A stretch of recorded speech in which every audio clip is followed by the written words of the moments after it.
This is Power Hour with Gabriella Power.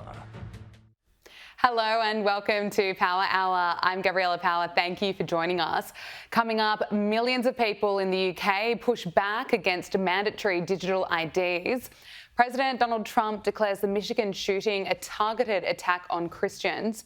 And author JK Rowling launches a scathing attack on actress Emma Watson. President Trump has declared today is a historic day for peace. Trump and Netanyahu have announced a peace plan to end the war in Gaza. The 20-point plan released by the White House includes the release of the hostages, and there will be a formation of a new international body to uphold stability in the region. As part of the agreement, once all hostages are released, Israel will release 250 life sentence prisoners plus 1,700 Gazans who were detained after October 7, 2023.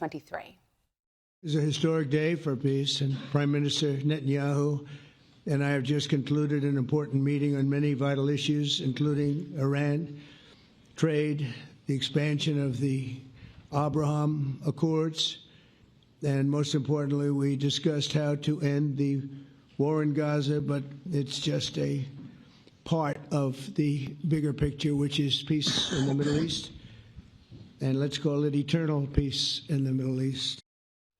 Let's bring in Josh Hammer, Senior Editor at Large at Newsweek. Josh, thank you so much for your time. Look, this announcement certainly fills me with hope, especially that the hostages could be coming home. But of course, we have to be cautious. Can I get your reaction to today's announcement? Yeah, look, it's one thing to think about the end of the road in Gaza. It's another thing, I think, to actually do it. And Gabriella, find myself something of a skeptic at this exact time here. I've seen a lot of steps in this 21-point plan that seems to me to be something of a stretch, I think would be a polite way of saying it. I mean, there's this notion that Hamas is just going to give up its arms, that various other Arab stakeholders from throughout the region are going to come in there and make sure that Hamas lays down its weaponry in direct contravention of its entire founding charter of the late 1980s, which explicitly calls for the murder of every Israeli and the death of all quote unquote infidel throughout the world. So I don't think that this is going to last, to be totally honest with you. I'm actually skeptical that Hamas will even accept the deal in the first place, because they are maximalist rejectionists who are aspiring for a 7th century form of subjugation, Sharia supremacism, and they have no interest in any kind of deal whatsoever. So I'm skeptical that we're even going to get acceptance. And if they do, even if Hamas mouths, if they give voice to acceptance, they will probably just find a million different ways to violate as well. So I think one way or the other, this is not going to hold, which perhaps, if we're being charitable, is part of the 4D chess calculation all along here. Maybe that actually is exactly what Prime Minister Netanyahu and President Trump are anticipating here, is that they're laying out this grand multi-step plan. They know that it's not going to hold, and that therefore Israel will be able at that point to be able to finish the job on its own terms with the full, complete, unequivocal backing and imprimatur of legitimacy of the Trump administration in the United States. If that is the actual calculation here, which I'm not entirely sure that it is, but if it is, then I think that is something to be applauded. So we'll see what happens, frankly. It's a bit of an open question. Well, as you say, Hamas has not agreed to it. We'll see if they do. But Donald Trump has made it clear that if Hamas does not accept the plan, or if the plan falls apart, doesn't hold, Israel would have his full backing to finish the job of destroying the threat of Hamas. So you expect that's likely to be the next step? I do. I don't think, again, that Hamas is even going to accept this deal, Gabrielle. I mean, look, if I'm wrong, then I will obviously own it. But that is not my read of Hamas, unless they're Qatari sugar daddies in Doha really try to force a hand, which maybe it's possible. But given all the leverage that Qatar seems to have right now over the Trump administration, it's not obvious to me that Qatar is going to kind of go in here and apply on Hamas in turn. Maybe the fact that Israel felt willing to strike Qatari soil with the Hamas operatives a few weeks ago, maybe that does change the calculus for Qatar. Maybe they actually will start to turn the screws on Hamas more than previously done. So if that actually is the case, then we could be looking at a slightly different situation. But absent that, I don't think that Hamas is going to accept the deal. And then even if they do accept the deal, Gabrielle, I mean, what does it mean for a terrorist organization to accept the deal, right? I mean, they might tell Netanyahu, they might tell Trump that they are accepting the deal, and then literally the next day they might be right back at it. When it comes to firing rockets, doing all sorts of horrible stuff that are in blatant violation of the terms of the deal itself. So I do anticipate that one way or the other, that this is not going to be the end of the road. I would very much like to be proven wrong for what it's worth. I mean, we're coming up here tragically on the 2-year anniversary of October 7th, 2023. It's a horrific 2-year anniversary, and no one likes to see this war go on forever. By the way, no one wants to see the war ended more, I think, than the Israeli people, who are the ones literally sacrificing. There have been almost 1,000 dead soldiers, young men predominantly from the military. So everyone wants this war to end. It's just a question as to whether or not it can actually end in a way that is sustainable, and that does not simply return to the October 6, 2023 status quo ante. That remains to be seen. Can I just get your thoughts on this new committee? Because under this plan, Gaza will be governed by this new committee, which will be made up of qualified Palestinians and international experts, with oversight and supervision by this international body called the Board of Peace. Here's Donald Trump speaking about it. To ensure the success of this effort, my plan calls for the creation of a new international oversight body, the Board of Peace, we call it, the Board of Peace. Sort of a beautiful name, the Board of Peace, which will be headed, not at my request, believe me, I'm very busy, but we have to make sure this works. The leaders of the Arab world and Israel and everybody involved asked me to do this, so it would be headed by a gentleman known as President Donald J. Trump of the United States. That's what I want, is some extra work to do, but it's so important that I'm willing to do it, and we'll do it right, and we're going to put leaders from other countries on, and leaders that are very distinguished leaders, and we'll have a board, and one of the people that wants to be on the board is the UK former Prime Minister, Tony Blair, good man, very good man, and some others, and they'll be named over the next few days, and it'll be quite the board. Josh, what do you make of this Board of Peace? Well, it's kind of classic Trumpian branding, first of all, isn't it? I mean, the Board of Peace. This is the art of the deal, the Apprentice guy, right? I mean, it's a beautiful. I think Trump would be the first to say it's a beautiful sounding board name, right? Look, if all this actually works out, and whether it's 4D chess, 10D chess, 20, however D's you want to call this high stakes game of international diplomatic chess, if this all actually works out, then Donald Trump will unequivocally, undoubtedly deserve the Nobel Peace Prize. And at that point, if he does not actually get a Nobel Peace Prize, then every single person on the Nobel Peace Prize ought to be not just fired, but probably tarred and feathered in the public square for just being that catastrophically biased towards the president, because he will have achieved really kind of the unthinkable. As far as the actual board itself there, again, the devil is always in the details. We're talking here about Arab leaders. Well, who are the Arab leaders? Are they the non-Islamist, anti-Muslim Brotherhood Arab leaders, the leaders from countries like the UAE, Saudi Arabia, Bahrain, Egypt? Or are we talking here about the Muslim Brotherhood pro-Islamism Arab countries, namely Qatar, Turkey, perhaps Syria under al-Shara, the former al-Qaeda jihadi who's currently in charge in Damascus? So again, the devil is kind of always in the details here. The Arab world is a much more complicated place than people typically realize. There's a reason that's been a particularly violent part of the world for a very long time there. It's not necessarily kind of a unilateral kumbaya style culture. So let's see who's actually in it. But I will say that I like the fact that Donald Trump is going to take onus and actually kind of run this thing himself to an extent, although he doesn't necessarily seem so enthusiastic about that himself. Let's turn to the US and this horrific shooting at a Michigan church yesterday. It's alleged this gunman rammed his vehicle through the Church of Jesus Christ of Latter-day Saints chapels and began shooting and setting fire to the building. At least 4 people were killed, 8 were injured. Now, Trump says this appears to be yet another targeted attack on Christians in the United States of America. This epidemic of violence in our country must end immediately. Caroline Levitt also went on television today saying that this was an individual who hated people of the Mormon faith, and they are trying to understand more about this and how premeditated it was. Josh, just horrific and appears to be targeted. Yeah, it's truly horrific stuff. By the way, Gabrielle, I'm not sure how many Mormons are in Australia. We do have a decent Mormon population here in the United States. I'm Jewish, but I happen to be I love the Mormon people. I have literally never met just kinder, sweeter, more salt of the earth, red, white, and blue, patriotic Americans than Mormons. My law school classmates who are Mormons were just the absolute best human beings.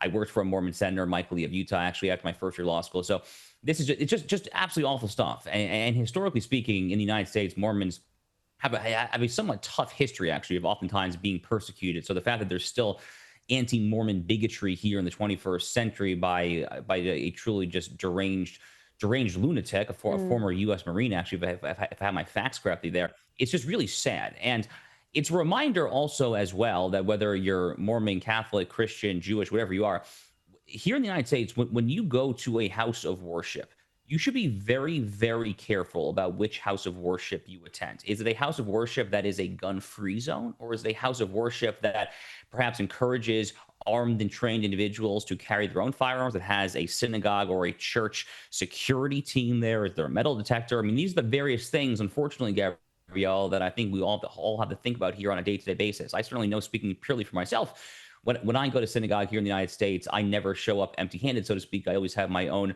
protection very much on me, and I would encourage my fellow Americans to very much do the same as well.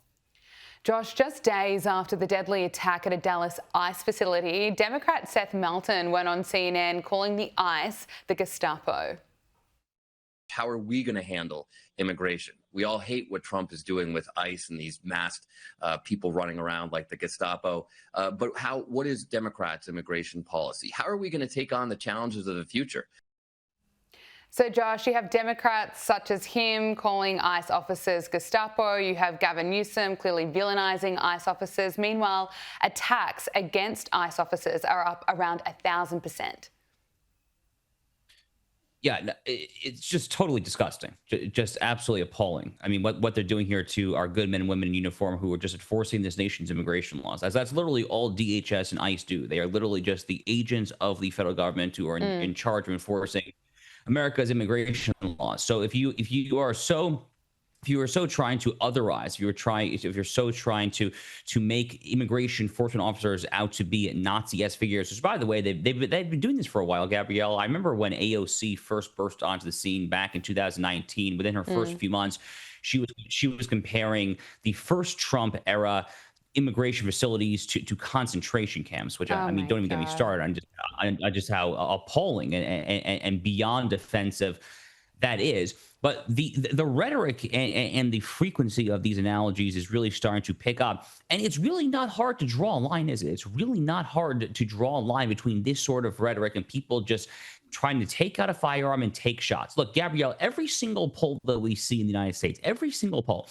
shows that it is progressives, it is leftists, it is Democrats, really on the far left, who are by far the most prone to violence in this country. The notion that it is the American right, that it is right-wingers who are disproportionately prone to violence is an MSNBC smear. It is a lie. And unless and until the Democrats, really their elected leaders, their elected officials, unless and until they look in the mirror and they have kind of a let's really be honest kind of moment, and they actually call out their own side for what it is and bring them to heel. Unless and until that happens, I genuinely fear for the future of this country, because the moment that America really once and for all ceases to engage in the battle of ideas with the phone and the keyboard and the pen, and instead picks up bullets and swords and rifles and firearms, that is the day that this republic genuinely could possibly die. And I think that at this point, left-wing political violence is the #1 most existential internal threat to the United States' long-term future. I want to talk to you about what's happening in New York City. Mayor Eric Adams has dropped out of the New York City mayoral race. And of course, this comes after months of back and forth over whether he would bow out, in which he was, I should say, polling fourth, far behind frontrunner Mamdani and former Governor Andrew Cuomo. Now, Polymarket has Zohran Mamdani on an 85% chance of winning. And let's look at his latest pledge. He's promising to spend $100 million more on lawyers to help illegal immigrants facing deportation. So this would be in addition to the $54 million in the city's 2026 budget to fight deportation orders in court with taxpayer money. Now, Donald Trump has had this to say about Mamdani on a Truth Social post. He wrote, "Self-proclaimed New York City communist Zohran Mamdani Mamdani, who is running for mayor, will prove to be one of the best things to ever happen to our great Republican Party. He's going to have problems with Washington like no mayor in the history of our once great city. Remember, he needs the money from me as president in order to fulfill all his fake communist promises. He won't be getting any of it. So what's the point of voting for him? This ideology has failed always for thousands of years. It will fail again, and that is guaranteed. President DJT. Josh, I want to get your thoughts on Eric Adams dropping out of the race, what this really means, and of course, Mamdani's latest pledge. Well, Eric Adams dropping out is something that had to happen in order for there to be any chance whatsoever of Zohran Mamdani not becoming the next mayor of the nation's most important city. Now, something else has to happen too, which is that Curtis Sliwa, the Republican nominee, has to drop out as well.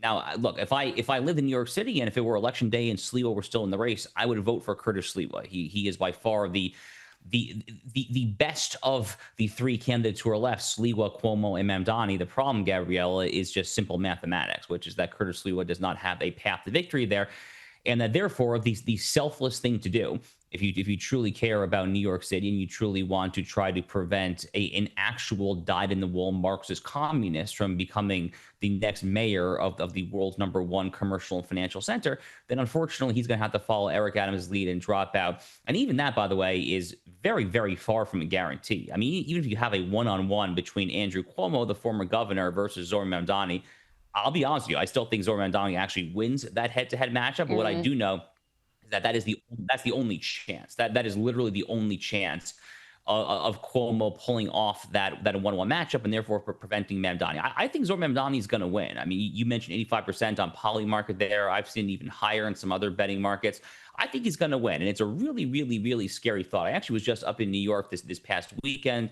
I grew up in the New York area. Most of my family still lives there, and we were talking with all my uncles and cousins and so forth there. Everyone is terrified of this. I mean, everyone is just utterly horrified that this is what is coming to New York City. And it's not going to be pretty. I do not think it's going to be pretty. I think you're looking at things potentially up to and including like genuine New York icons like the New York Stock Exchange. I mean, is the bull on Wall Street going to start walking southwards towards Miami, near where I live, or towards Dallas, Texas? I think it's entirely possible. I mean, these major banks, these white shoe law firms, it's going to get ugly. Businesses are going to leave. People are going to leave there. It's really, really unfortunate. But if there's any chance for that from happening, I think Curtis Sliwa has to drop out, unfortunately. I think you're right. But finally, before I let you go, Bad Bunny is set to perform at the Super Bowl halftime show next year, and his real name is Benito Martinez Ocasio, I think if I'm pronouncing that correctly. He is, of course, anti-Donald Trump, anti-ICE, and it certainly raised a lot of questions about what the NFL is doing. Can I get your reaction? Yeah, the NFL, Gabrielle, has been one of the more woke sports leagues for a while. They still have the George Floyd era "End Racism" sloganeering in the end zones. I just noticed that yet again when I was watching some football this past Sunday. Now it's interesting on the other hand though, because the NFL did have something like 28 of the 32 teams had a tribute to my friend Charlie Kirk after he was murdered a few weeks ago. So they were signaling a little bit that maybe they were trying to entertain their conservative bread and butter, rah Americana, red, white, and blue audience there. But I guess that was a fleeting moment, shall we say? They're going back to just their pure, unadulterated woke signaling. Now, look, I'm not exactly I'm not a big Bad Bunny fan myself. I'm more of a country music guy myself, Gabriella. I guess what I will say is that I did enjoy Bad Bunny's cameo appearance in the recent Adam Sandler film Happy Gilmore 2. Bad Bunny was actually Adam Sandler's caddy in that film. That was a pretty unexpected cameo when I decided to play the movie on Netflix. And I thought he actually did a pretty good job in that there. So if it's more lighthearted humor like Happy Gilmore 2 and less anti-ICE, anti-Trump politicking, I think that would go a long way towards trying to shore up his own reputation with broader America and by extension the NFL's reputation with that same target audience as well. Senior Editor at Large of Newsweek, Josh Hammer, thank you so much for your time. Thank you, Gabrielle. It's time for Media Meltdowns, and as much as Democrats desperately want to move on from last year's election loss, Kamala Harris is not done talking about it, and we all must suffer because of that. The failed presidential candidate, I should say, has been doing the media rounds on left-wing programs, of course, offering eye-opening insights such as this.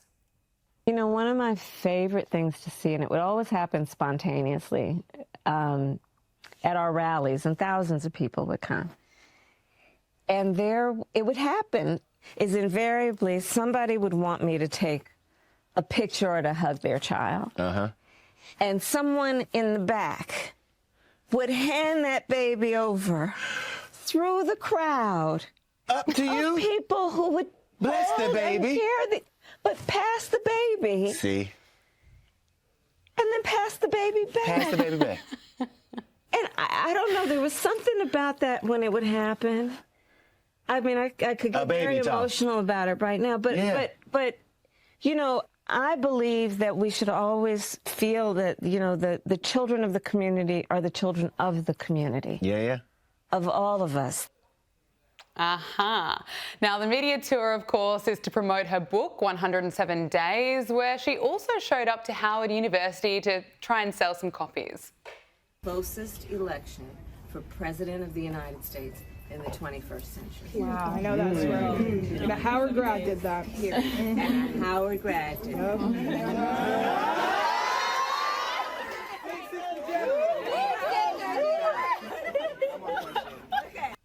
And here she is making perfect sense.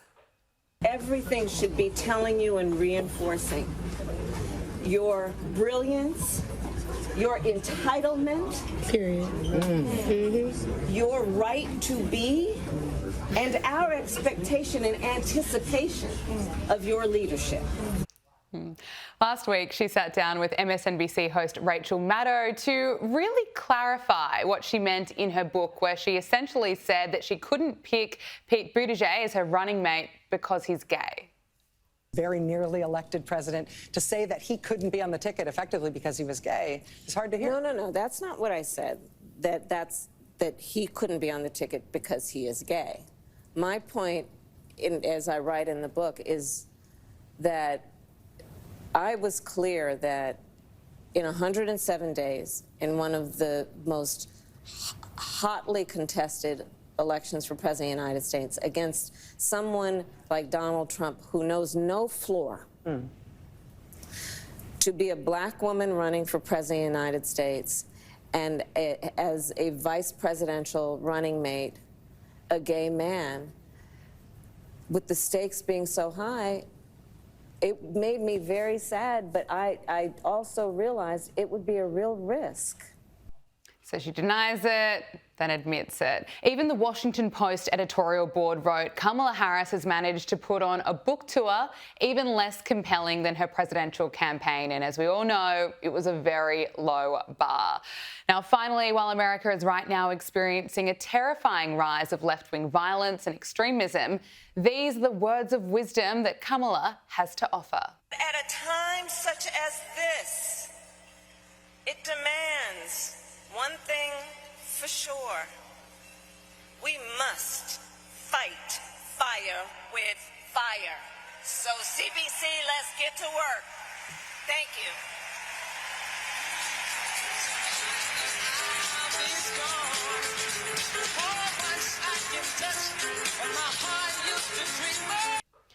Fighting fire with fire. Well, I think Vice President JD Vance says what we're all thinking when it comes to Kamala Harris.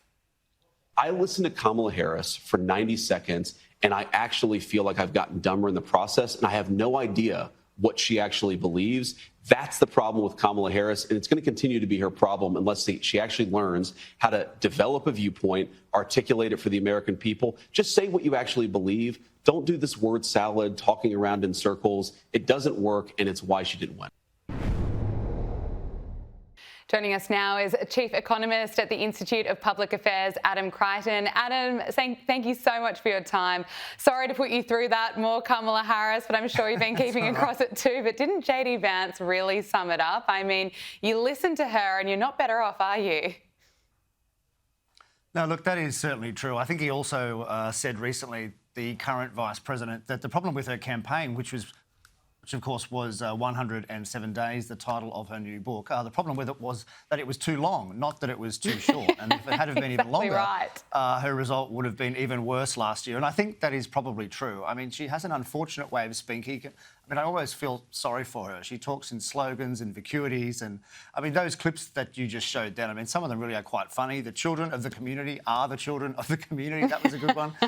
It certainly reminded me of her famous one about the importance of the passage of time, which I think that certainly sticks in, you know, most journalists' memories. But, look, she wasn't a very successful candidate. And I think Democrats would just be happy that she's doing the book tour now and not closer to the midterms next year, because I don't think she's really helping them. I think you're exactly right. And especially looking at that campaign, she did have a honeymoon period. You know, when she began, everyone really got around, well, not everyone, of course, but, you know, she was doing pretty well in the polls. And then as that campaign went on, in that short period of time, people quickly realised she wasn't a very impressive candidate after all.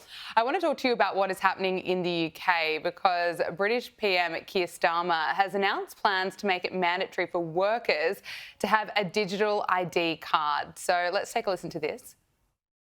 And that is why today I am announcing this government will make a new free of charge digital ID mandatory for the right to work by the end of this Parliament.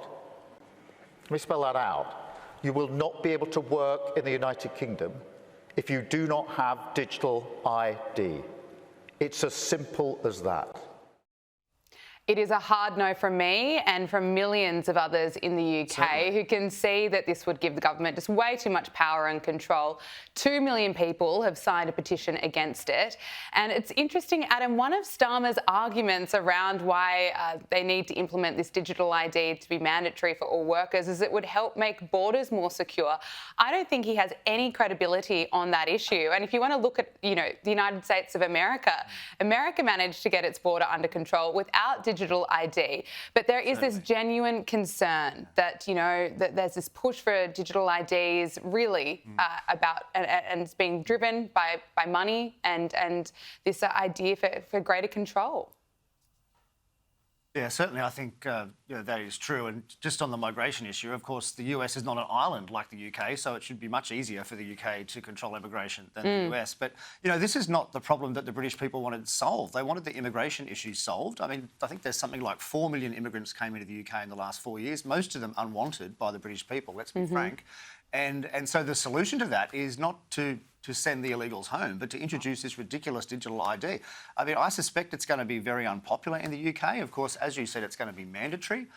He's already the most unpopular Prime Minister in British history. I think that's going to get even worse. And there'll probably be riots over this, I imagine, as well. I mean, it is a big change in the political philosophy of British governance, which used to be about free speech and freedom, and now they're going to introduce this. And you know, the big concern I think for Australians is that this is going to come here too. I mean, we just saw Albanese at the British Labor Party, you know, basically extolling the virtues of Keir Starmer, and so it wouldn't surprise me if we get a similar thing down here too. It's not about immigration ultimately. No, it's about controlling people more generally, controlling their speech online in particular. Yes. What's probably going to happen in Australia is the government's going to say, we need to do this so that we can verify your age when you log online and so we know what you're looking at, right? So it's all going to be about saving the children. But really, it just, you know, it just leads to much greater government control. Absolutely. No, it's not about the children, even though they might say that it is. You mentioned that Keir Starmer is now the most unpopular British Prime Minister in history. This Ipsos poll found that just 13% of voters are satisfied with the job he's doing. I mean, who are the 13%? But this is, of course, compared to 79% who are unsatisfied. So that leaves him on a net rating of -66, the lowest satisfaction rate for any PM recorded by Ipsos since they were set up in 1977. And Nigel Farage is viewed as the most capable Prime Minister. He's well ahead in the polls, and that does not surprise me, Adam. No, that's certainly true. Look, I think there was a landslide when British Labor won a few years ago, but I don't think that it was for affection for Keir Starmer at all. Obviously, it was just basic lasting dissatisfaction with the Tories. So look, I mean, he's just not achieved what he said he'd achieve, and it's not just the immigration issue, which has certainly justifiably made the British government very unpopular, but it's also the price of energy. We don't see that as much in the media, but UK electricity is now the most expensive in Europe, and that's because of the rollout of wind power, basically. And so that's very badly affected people's cost of living. So that's been a big factor as well in his unpopularity. And if I was Anthony Albanese here, I'd be worried that some of those factors are basically going to be the same in Australia as well. We've got the immigration issue on the ball, and of course the power price issue as well. So some of those factors I think are going to be imported into Australia soon as well. Yeah, I think you're right. Now, Anthony Albanese has used a taxpayer-funded trip to a UK Labor conference to praise, left-wing leaders and progressive politics. Before he got up to speak, Keir Starmer told the audience that Mr Albanese was an inspiration and a partner in standing up to the divisive politics of the right. Now, Albanese had earlier said that he didn't want to see the rise of populist organisations such as Reform UK, headed up by Nigel Farage. Now, that's what the Prime Minister has been up to. But Adam, I want to get your thoughts on what's coming up in just a few weeks' time, this meeting between Donald Trump and Anthony Albanese. It is finally happening on October 20. Donald Trump has cancelled a couple of times before. He could still cancel, but this is set to be going ahead in Washington. Certainly comes with some risks. How do you expect it's going to go? Yeah, well, look, I think it certainly does come with some risks. If I was Anthony Albanese, I'd be very worried about this 20th of October meeting. Of course, there's going to be a sit-down in front of the press in the Oval Office, as there normally is, and who knows what Donald Trump is going to say. There are many areas of disagreement with Australia at the moment. The defence spending issue, of course, the US wants us to spend much more. There's the Palestine issue. There's the climate change issue. So, there is any number of issues where there could be a great embarrassment for Albanese. I mean, there seems to be some good news out in recent days that apparently the Pentagon has green-lighted the first phase of AUKUS, that is the submarine sales. So let's hope that is true. But look, it's about time that he's got this meeting, but it's certainly not without risk, that's for sure. And just finally, back home, skynews.com.au is reporting that budget papers reveal the full extent of this Albo wave mass immigration experiment, that it's on a totally different scale to anything Australia has ever seen before.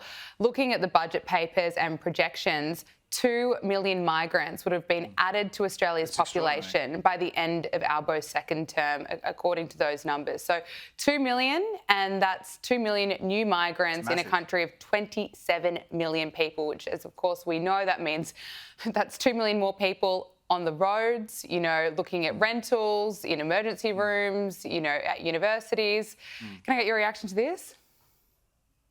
Yeah, well, look, that's going to be 1 in 14 Australians, I believe, and, it is very stark. I think the point to make there is just in relation to the UK. So the influx here has just been so much greater. I mean, their population's almost 3 times ours, and they've had 4 million, and we've had 2 million. So, that's pretty basic maths that shows we've had far more immigrants per capita.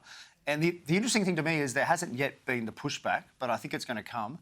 And it's, you could say it's testament to Australians' character. We're very welcoming. We've been very good, but there are limits to that, I think, and the government really needs to be wary of that. I think very well said, and I think you're right. I think time will tell, and we'll see how this plays out. Adam Crichton, thank you so much for your time. Thanks very much. Joining us now is Angela Mollard, News Corp columnist. Angela, it's great to see you. Great to see you too. Let's start with this breaking news that Nicole Kidman and Keith Urban have separated after, almost 2 decades together. Now, they were last photographed together in June at the FIFA World Cup in Nashville, Tennessee, and there are reports that they've been living apart for months now. Can I get your reaction? Whatever's happened here is happened fast. And I say that because, of course, you mentioned FIFA in June, and friends of mine were holidaying in Greece in late July, and they saw them together. The Kidman clan and the and Antonia Kidman and her children. They were all there. They were all happy together. Everybody was, there was no signs of anything going wrong. My view, there's a lot of commentary on what's gone wrong here. Has Nicole been doing these raunchy parts? Have they spent too little time together? Have they lost intimacy? Look, what I would say is that this is as much of a shock as the Hugh Jackman, Deborah Lee Finesse breakup. And we don't like to think that marriages of this length, and also particularly with Keith and Nicole, that intimacy that we would see whenever they were on the red carpet or, their wedding anniversary posts, they're always great together during COVID, they'd sing along. We want to believe in them. So, look, they haven't said anything at this stage, but, I don't know, something has gone really wrong really quickly. Yes, here. certainly a big shock for us here in Australia.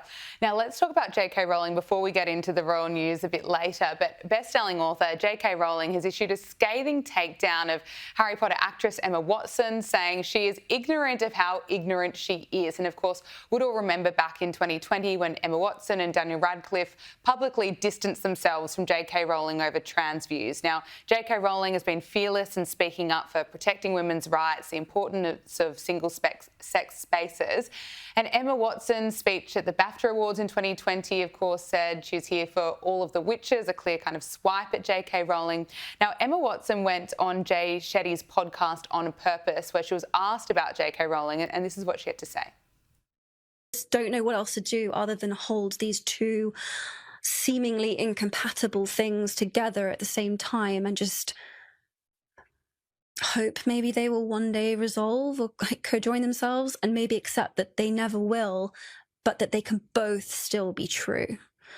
And I can love her, I can know she loved me, I can be grateful to her, I can know the things that she said are true, and there can be this whole other thing. And my job feels like to just hold all of it. JK Rowling has hit right back at this in a pretty lengthy post on X. This is part of what she wrote back when the death, rape and torture threats against me were at their peak, at a time when my personal security measures had to be tightened considerably and I was constantly worried for my family's safety. Emma had just publicly poured more petrol on the flames. Like other people who've never experienced adult life uncushioned by wealth and fame, Emma has so little experience of real life. She's ignorant of how ignorant she is. She'll never need a homeless shelter. She's never going to be placed on a mixed-sex public hospital ward. Her public bathroom is single occupancy and comes with a security man standing guard outside the door. Has she had to strip off in a newly mixed-sex changing room at a council-run swimming pool? Is she ever likely to need a state-run rape crisis centre that refuses to guarantee an all-female service? To find herself sharing a prison cell with a male rapist who's identified into the women's prison? I wasn't a multimillionaire at 14. I lived in poverty while writing the book that made Emma famous. I therefore understand from my own life experience what the trashing of women's rights, in which Emma has so enthusiastically participated, means to women and girls without her privileges. Now, JK Rowling ends with, Emma is rightly free to disagree with me and indeed to discuss her feelings about me in public, but I have the same right and I've finally decided to exercise it. Look, it's a pretty strong message. I really stand with JK Rowling on this. I mean, I've seen some of the abuse that she receives all the time for speaking out about women's issues. She's also constantly labelled transphobic. You know, it's interesting. I want to get your thoughts on why Emma went on Jay Shetty's podcast in the first place, because I would assume that she would know that she would be asked that question. So I would suspect that it was prepared, and she kind of gave this waffly answer saying that I love her. She can say that she loved me. I think JK Rowling has absolutely eviscerated Emma in this post, and it is a writer's piece of writing. I mean, it's an extraordinary piece of writing. Why did Emma go and do this podcast? Look, she said that she did the podcast. She hasn't done hardly any media in the last couple of years, and she's chosen Jay Shetty. She read his book. She was given the book by a friend. I don't know how this was not vetoed, how she'd not made a decision beforehand not to comment on this. The fact she's chosen to enter the fray again either speaks to me of naivety or just the most misguided PR you've ever seen in your life, to think that, look, there is never going to be a smoothing between the two of them. There only can be a private kind of acceptance of each other. And I think JK Rowling made the point that after Emma had made the speech at the BAFTAs in 2022, she sent her a one-line private message saying, I'm sorry for what you're going through. And I think JK Rowling had sat on that for the last 3 years. And the fact that Emma has now opened her mouth about it and wanted to speak out about it, I think Emma wants to be able to say what she thinks, but still love JK Rowling. JK Rowling is not having any of it. She is just not going to go there. I also think age plays a part. I think when it started, you know, Emma was still in her 20s in terms of, you know, and JK Rowling had grown up with her and Daniel Radcliffe, and I think she would have, you know, as the older person, not wanted to attack them publicly. Emma is now 35. I think the fact that she opened the door on this has led to JK Rowling coming down and smacking hard. Let's talk about royal news. Prince Harry and King Charles, of course, they met for less than an hour at Clarence House when Harry went to the UK. First time they'd seen each other in more than a year and a half. And the Mail on Sunday reported over the weekend that Prince Harry's claims that men in grey suits are trying to sabotage his reconciliation with the King. Now, Angela, no further meetings have been penciled in, but they're not ruled out either. Also, Harry's kind of issued a scathing response to reports that his recent reunion with his father, King Charles, was distinctly formal and left him feeling more like an official visitor rather than family. There was a rare statement given to Page 6, a spokesperson saying that the sabotaging remarks are categorically false. What do you make of this? Look, this is super interesting. Who has leaked? Who has leaked the fact that it's formal, or is it made up? Because Harry, I do not believe Harry would have leaked anything after that meeting. It's too fragile and he wants it too much. And that's why he's come out and said, I didn't say this. And there were details, of course, in the report about the exchange of gifts, including that there was a photo given to Charles of Archie and Lilibet, Harry's children. Harry knows how fragile it is to restore this relationship. And on the very first instance, there's been leaks from this meeting. And all Harry wants is to re-establish that reconciliation. Look, I can fully believe that it was a very short formal meeting, but I don't believe Harry has said as much, unless he said it in passing to somebody who's passed it on. It's unfortunate because we all actually want this old man who's the king, who is struggling with cancer, to have a relationship with his son, and yet the waters keep being muddied all the time. And this relationship is so tenuous and fragile that they can't in either sides. Also, the use of the name, the expression men in grey suits, that was an expression Diana used to use about the palace courtiers. And I think the fact that it's been credited to Harry, or that's why he's probably come out and denied it, because it is it's a direct dig, although of course he did use those words in spare. So look, interesting one to watch there. I do hope they spend more time together. We'll see. Now, Prince William and Princess Catherine could be heading down under, which would be very exciting for us, with their children. This would be the first time in more than 10 years. Follows an invitation from our Prime Minister Anthony Albanese during his 90-minute sit-down with King Charles at Balmoral Castle over the weekend. Angela, that would be brilliant for us. We would love it because, as you say, the last time they came here with Prince George, he was a little baby. They were due to come during around 2020, but of course COVID knocked that over.